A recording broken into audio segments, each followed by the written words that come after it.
क्या आप ऐसे कोई भी कैथोलिक चर्च देखे हैं जिसमें कोई मूर्ति ना हो?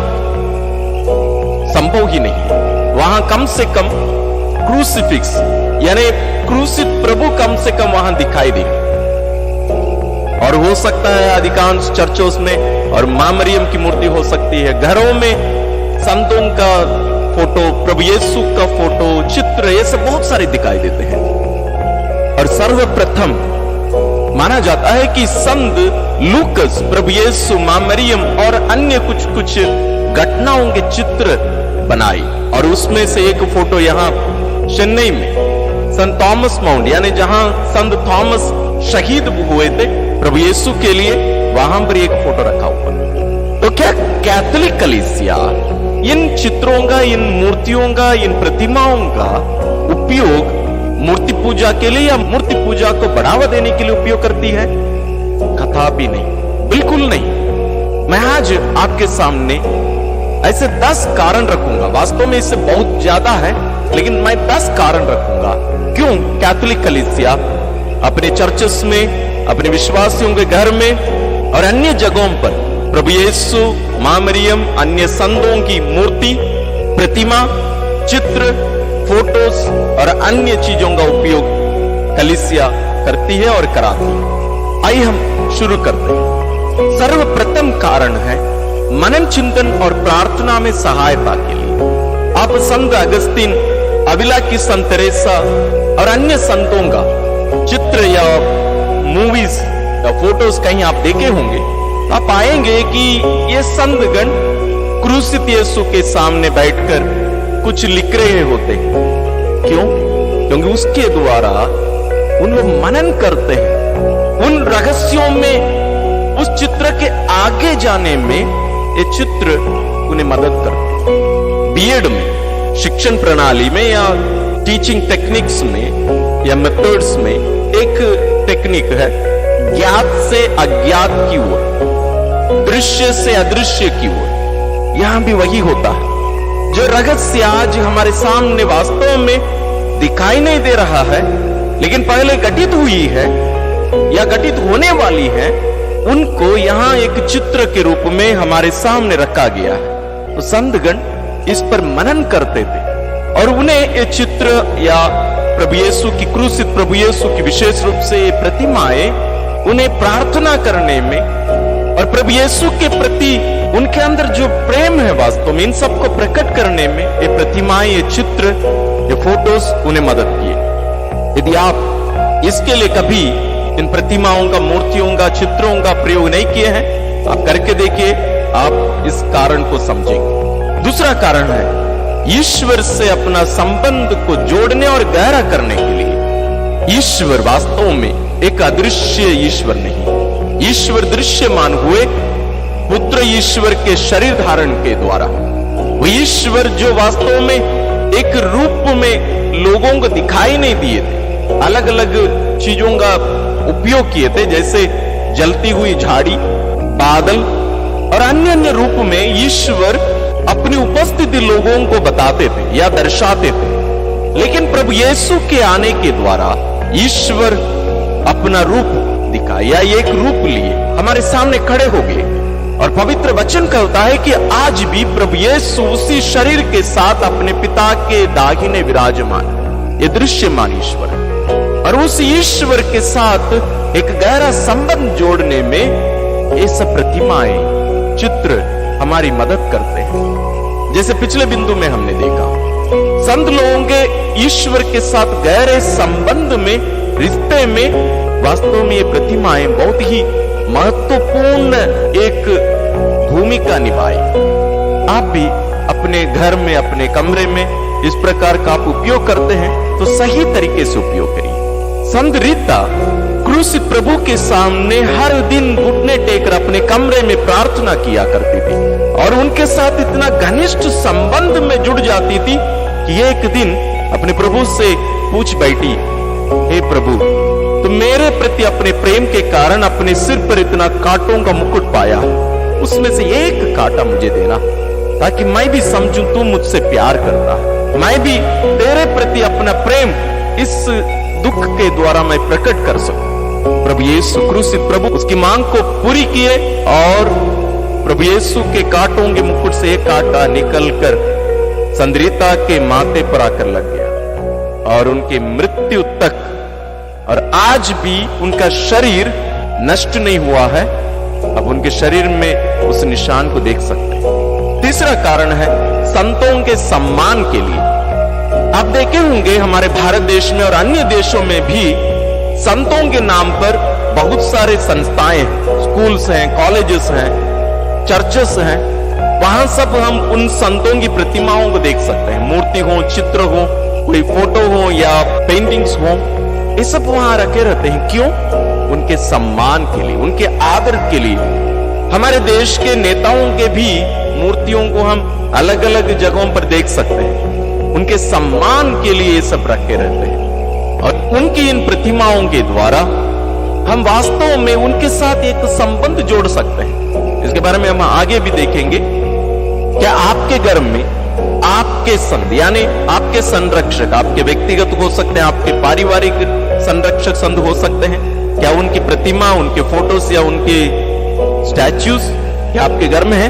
नहीं है? मंगवा के रखिए, वो आपको जरूर प्रेरित करेंगे। चौथा कारण है कैथोलिक विश्वास को लोगों को, विश्वासियों को और अन्य लोगों को सिखाने के लिए। मैं प्रारंभ में ही कहा था, शिक्षण प्रणाली में टीचिंग टेक्निक्स में एक तरीका है नोन टू द अननोन, ज्ञात से अज्ञात की ओर। जिन बातों को हम जानते नहीं है या जो दृश्यमान नहीं है, उनको हम कैसे समझ सकते हैं? उदाहरण के लिए मैं जिस क्षेत्र में हूं यहां समुद्र नहीं है। लोग जरूर मूवीज में समुद्र देखे होंगे, उसके सिवाय यदि लोगों को समझाना है, बुजुर्ग लोगों को समझाना है कि समुद्र किस प्रकार का होता है, कैसे समझाएंगे उनको?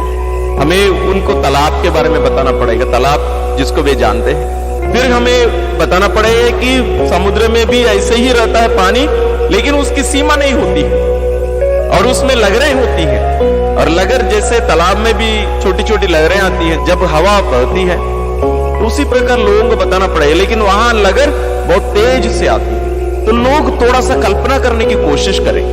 यहां भी हमारे कैथोलिक विश्वास को प्रकट करने के लिए हम हमारे चर्चेस में, हमारे धर्म शिक्षा की कक्षाओं में, क्लासेस में हम इनका उपयोग करते हैं विश्वास को सिखाने के लिए।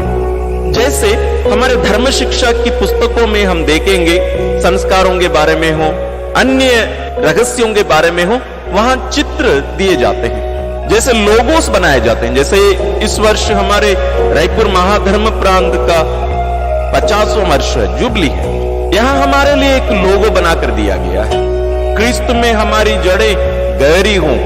इसको कैसे लोग समझे, उसके लिए एक लोगो बनाया गया है। उसी प्रकार है, लेकिन वास्तव में जो लोग कैथोलिक शिक्षाओं का विरोध करते हैं, चित्र या मूर्तियों का जो कैथोलिक कलीसिया से उपयोग करते हैं, इसका विरोध करते हैं, उन लोग भी वीडियोस बनाते हैं। आप देख लीजिएगा, उन लोग भी अपने धर्म शिक्षा के लिए चित्र का, वीडियोस का प्रयोग करते हैं। आप देख लीजिएगा, क्रिसमस के समय सब इनके गाने आते हैं।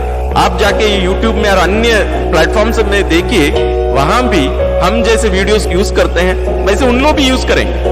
दुख भोग के समय लोग पहले विरोध करते थे, ऐसे नहीं होना चाहिए, आजकल सबको यूज कर रहे हैं। लेकिन जब बात आती है स्वीकार करने की, सब पीछे हट जाते हैं। नहीं नहीं नहीं नहीं, इनका नहीं होना चाहिए। और इन लोग कैलेंडर छपवाते हैं, कैलेंडर में अपने खुद का फोटो रहेगा, कोई समस्या नहीं, वो मूर्ति पूजा में नहीं आएगा।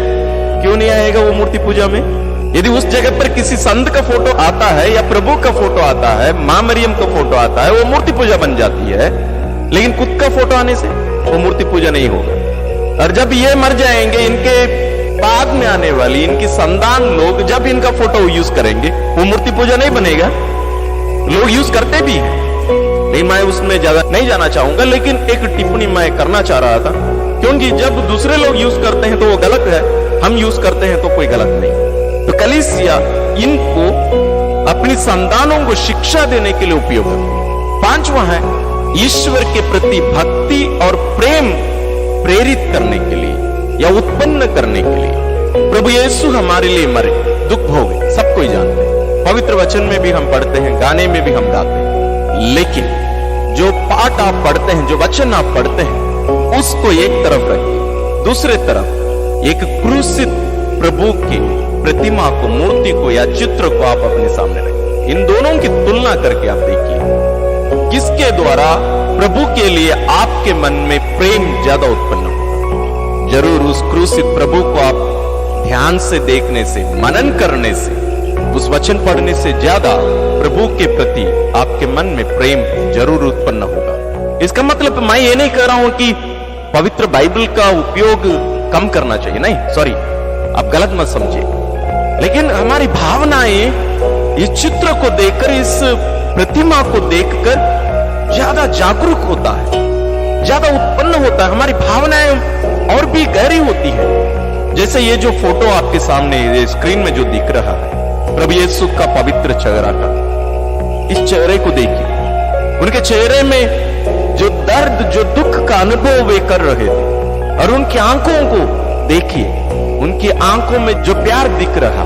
तो इनका उपयोग जब हम अपने घरों में, अपने चर्चेस में, प्रार्थनाओं में जब हम करते हैं, प्रभु यीशु के प्रति, पिता ईश्वर के प्रति भक्ति और प्रेम वास्तव में ज्यादा होता है। छठवां है भूतकाल को याद करने के लिए चित्र या प्रतिमाओं का उपयोग ज्यादा से ज्यादा हम जो लोग इस दुनिया से चले गए हैं या जो घटनाएं घटित हुई हैं उनके लिए हम ज्यादा से ज्यादा उपयोग करते हैं। जैसे हमारे रायपुर कैथेड्रल में सृष्टि से लेकर प्रभु यीशु के दूसरे आगमन तक की महत्वपूर्ण घटनाओं का चित्रण, उसका पेंटिंग्स बना के रखे गए।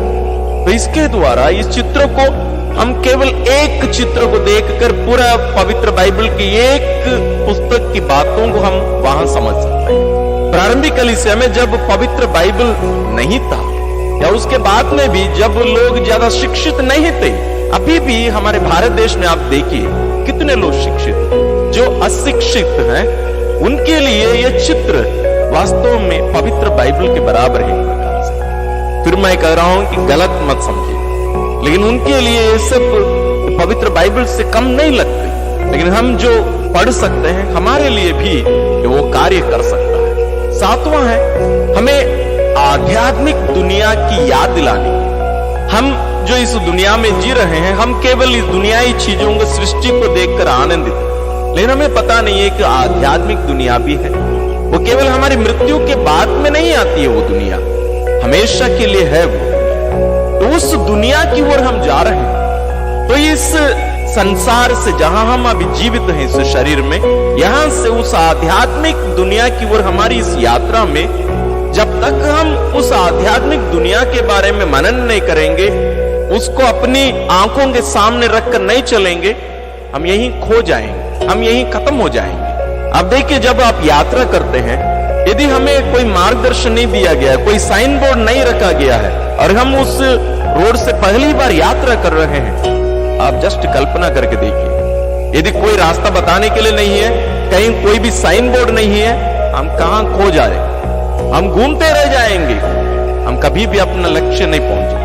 उसी प्रकार तो जब हम जो बातें पवित्र बाइबल में बताई गई हैं, स्वर्ग के बारे में हो, संतों के बारे में हो, जैसे नबी यिर्मयाह के ग्रंथ में हम देखते हैं कि नबी यिर्मयाह को मंदिर का दर्शन दिया जाता है, नबी ईसायाह को मंदिर का दर्शन दिया जाता है, संत यूहन्ना को मंदिर का दर्शन दिया जाता है। इन सभी बातों को हम चर्चेस में पिक्चर के रूप में देखते हैं, पेंटिंग्स के रूप में देखते हैं। हमारे भारत देश में बहुत कम है।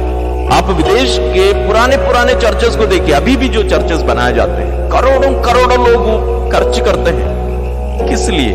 हमें लगता है कि अरे ये इन सभी चीजों को तो गरीबों को दे देना चाहिए, जरूर, लेकिन ये जो चित्र बनाए जाते हैं, ये हजारों हजारों साल रह जाते हैं। अब जाकर देखेंगे, लोग जो वहां यात्रा करते हैं ना, वहां जाकर दर्शन करते हैं, लोग बोलते हैं पर स्वर्ग जाने का एक अनुभव। हाल ही में ही कुछ दिन पहले ही हम लोग जहां संत मदर तेरेसा रहा करती थी, उस घर में जाने का अवसर मिला। वास्तव में जहां संत मदर तेरेसा बैठकर प्रार्थना किया करती थी, वहां जैसे वो बैठती थी वैसे ही एक प्रतिमा, एक मूर्ति बनाकर रखी गई है। मुझे एक अवसर मिला उस मूर्ति के बगल में बैठने का। अब विश्वास नहीं करेंगे, मुझे ये एहसास हुआ, अनुभव हुआ, वास्तव में संत मदर तेरेसा मेरे बगल में बैठी हुई। जब मैं उनकी उस प्रतिमा को स्पर्श किया, मुझे उनको स्पर्श करने का अनुभव हुआ। तो ये याद क्या करता है? वो जो आध्यात्मिक दुनिया, जो स्पिरिचुअल वर्ल्ड है, वास्तव में उसको याद दिलाता है, हमें हिलाकर रख देता है। चलो उठो, जैसे हम सोए रहते हैं, लोग आकर जगा देते हैं और बोलते हैं चलो चलो नींद से उठो। तो ये सब दृश्य हमें हिलाकर रख देते हैं, हमें जगा देते हैं। हम बोलते हैं देखो, इस दुनिया में तुम जो जी रहे हो ना, ये क्षणिक है, हम भी इस दुनिया में जिए, तुम्हें आगे बढ़ना। तो इसलिए हमारे लिए कैथोलिक कलीसिया में वास्तव में एक वरदान है कि कलीसिया इन सब चीजों को हमारे लिए, अपनी संतानों के लिए करती है। 8वां कारण है कला के माध्यम से विश्वास को प्रकट करने के लिए। आज कोई भी देश को आप ले लीजिए, शायद ही ऐसा कोई देश होगा जिन देशों के परंपरा को या उस देश की संस्कृति को कलीसिया बढ़ावा नहीं दी। यहाँ की संस्कृति, जैसे हमारी हिंदी भाषा को ही ले लीजिए, इसके व्याकरण बहुत सारे हमारी कलीसिया के पुरोहितों के द्वारा या अन्य लोगों के द्वारा व्याकरण लिखा गया। जो डिक्शनरीज बनाए गए थे, शब्दकोश किसने बनाया प्रारंभ में? जैसे मैं तमिलनाडु का हूं, हमारी तमिल भाषा में वहां जो व्याकरण पहले से थे, लेकिन उसका शुद्धिकरण वास्तव में फादर लोग किए, और उनके द्वारा भी बहुत सारी चीजें तमिल कल्चर को बढ़ावा देने का कार्य उन लोग किए। हमारे देश में बहुत सारे जगहों पर किए हैं, जैसे हमारे आदिवासी इलाका में।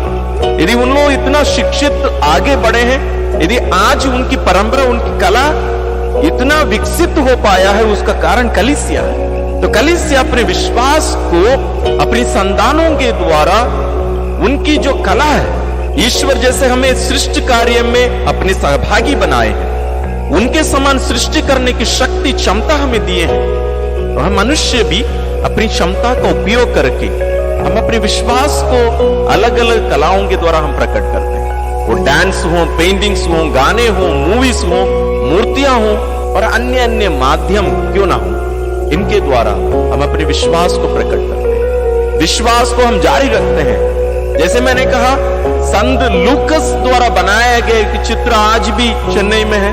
कितने साल हो गए?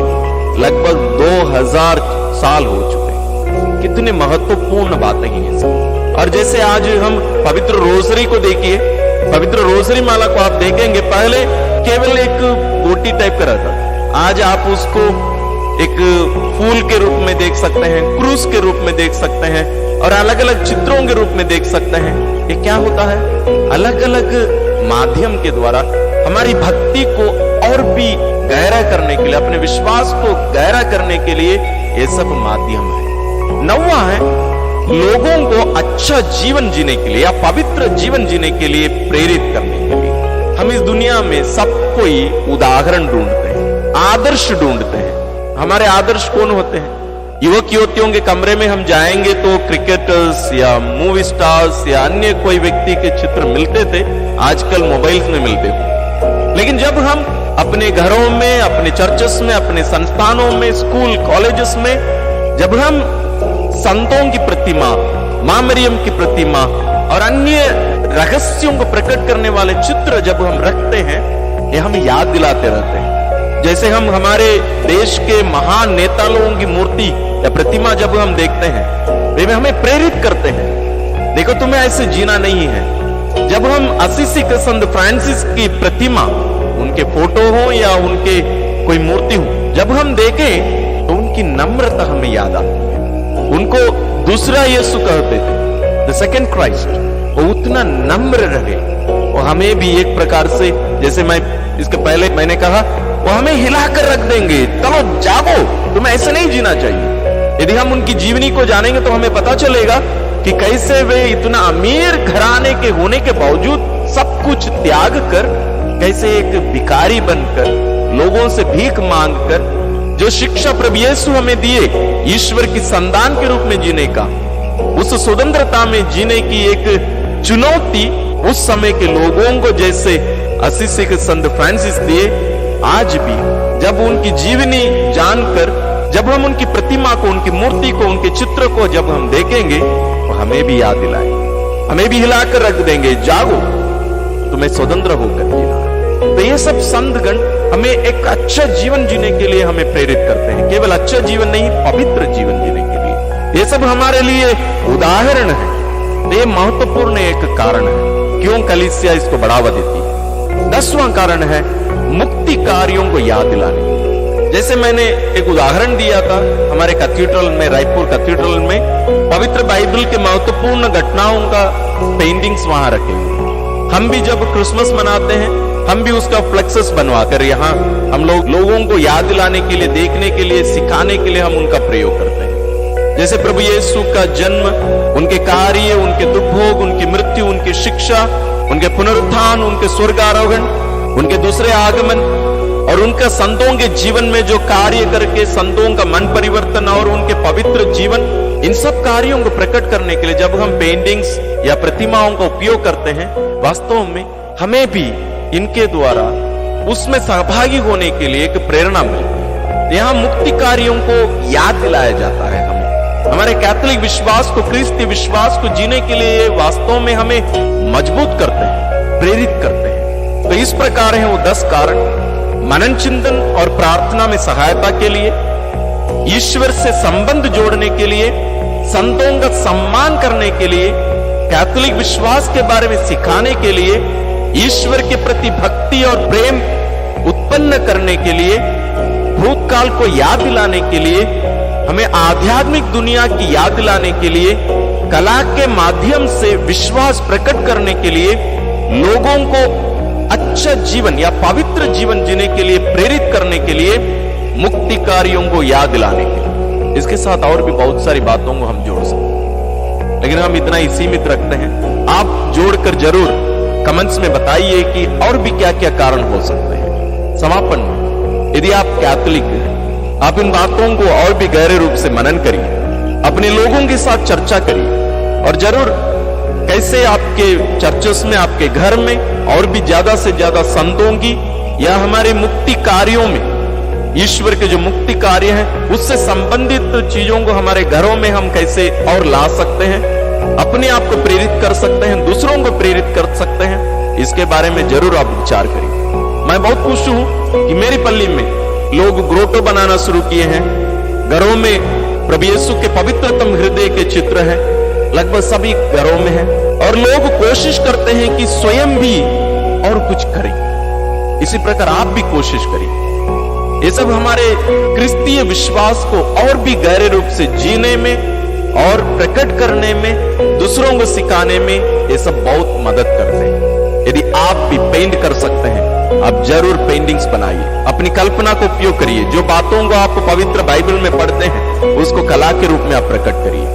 आप देखे होंगे कि मां मरियम के चित्र आप गूगल करके देखेंगे तो हजारों मिलते हैं। चीन की मां मरियम, भारत की मां मरियम, बेलांगनी की मां मरियम, हर जगह हर नाम से मां मरियम को एक चित्र आप देख सकते हैं। आप सोचते होंगे अरे मां मरियम तो एक है, लेकिन ये क्या करता है? ये विश्वास, ईश्वर मेरे लिए भी मनुष्य बनकर आए। वो केवल यहूदी रीति रिवाज के अनुसार उनके लिए नहीं आए, मेरे लिए भी आए, हमारे लिए भी आए।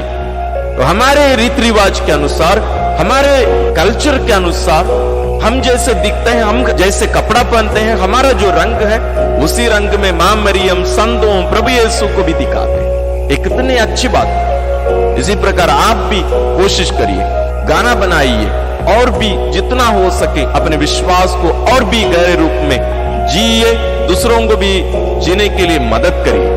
और इस वीडियो को जितना हो सके ज्यादा से ज्यादा लोगों के साथ शेयर करिए और कलीसिया की सही शिक्षाओं सभी जन तक फैलाने में हमारी मदद करिए। ईश्वर आप सबों को आशीर्वाद प्रदान करें।